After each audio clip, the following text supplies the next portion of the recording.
السلام علیکم۔ مدد کرنا ایک بہت مہنگا تحفہ ہے، مگر ہر کسی سے اس کی امید نہ رکھیں کیونکہ بہت کم لوگ دل کے امیر ہوتے ہیں۔ ضروری نہیں کہ ہر لکھا جانے والا لفظ پڑھنے والے کے معیار کے مطابق ہو۔ لکھنے والا اپنی کیفیت میں لکھتا ہے، جبکہ پڑھنے والا اپنی ہی کیفیت میں ہوتا ہے۔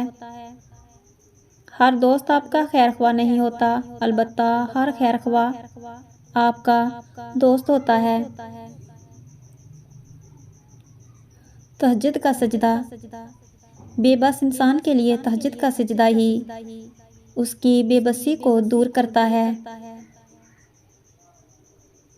انسان نہ کرنا چاہے تو کوئی کام نہیں کر سکتا جب تک کہ وہ دل سے نہ چاہے۔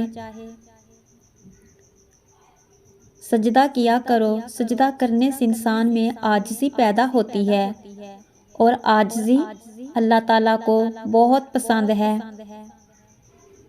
آنسو ہر دل کو نہیں پگلا سکتے، یہ فقط ان دلوں پہ اثر انداز ہوتے ہیں جن میں رب بستا ہو۔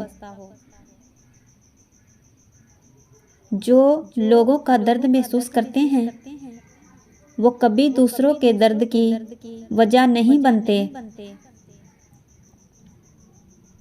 صبر کرنا اور قدر کرنا نصیب والوں کے حصے میں آتا ہے۔ اللہ جب توفیق دعا تمہارے مقدر کا حصہ لکھ دیتا ہے تو قبولیت کے معجزے خود بخود ہی ہونے لگتے ہیں۔ غمزدہ مت ہو جو تم نے کھو دیا ہے، کسی اور صورت تمہارے سامنے آئے گا۔ یہ تلخ حقیقت ہے کہ آپ کی بات کو توجہ آپ کی حیثیت دیکھ کے ملتی ہے۔ بد دعا صرف الفاظ نہیں ہوتے، اگر تم کسی کو دکھ دیتے ہو تو اس کی آپ بھی بد دعا بن کے لگ جاتی ہے، اور رب تعالیٰ کی ذات بہت انصاف پسند ہے۔ دنیا کو تو سبھی بدلنا چاہتے ہیں، اصل چیز تو خود کو بدلنا ہے۔ حضرت علی رضی اللہ تعالیٰ عنہ۔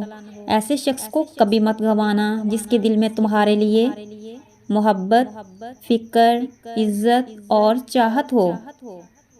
رشتوں کو غلطیاں کمزور نہیں کرتی بلکہ غلط فہمیاں کمزور کر دیتی ہیں۔